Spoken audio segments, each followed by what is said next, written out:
This video is a brief introduction on the power consumed by particular devices in an electric circuit. So power is known as the rate at which energy is transferred from the charges to the device in a circuit. The variable for power is an uppercase P and the unit is a watt, which is represented by an uppercase W.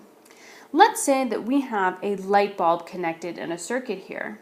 We know that charges flow through the wire and give their energy to the light bulb, which then transfers their potential energy to light energy. So we know that there's going to be this voltage drop or use of energy across the light bulb.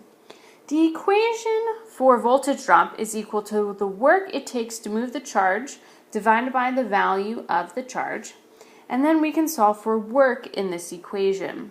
And we also know that work is equal to the object's change in potential energy. So as we said before, power is the rate at which a device uses energy. So we can say that power is equal to the change in potential energy divided by the time. We can then replace in our equation for the change in potential energy, and we know that the change in the charge that moves across a given area in a set amount of time is equal to the current. So our power equation simplifies to power equals the current times the voltage drop across a certain device. So let's do an example. A TV set draws 2.5 amps of current and has a 120 volt voltage drop across it. We want to calculate the rate at which the TV consumes energy.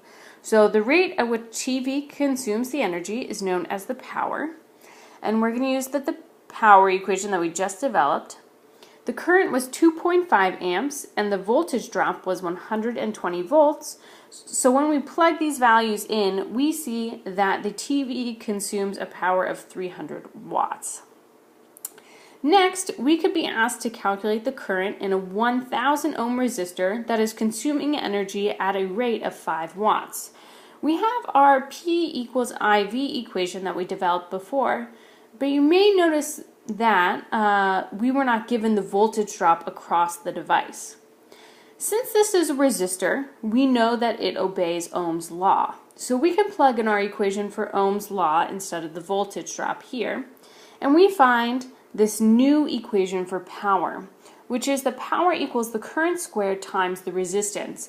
Take note that since we used Ohm's law to develop this equation, we can only apply this power equation to ohmic devices. So for example, we wouldn't be able to apply this equation to, let's say, a light bulb because we know that is not an ohmic device. So now we have this new equation. We can plug in the power, which is 5 watts, and the resistance, which is 1000 ohms. And when we solve, we see that the current is equal to 0.071 amps, also known as 71 milliamps.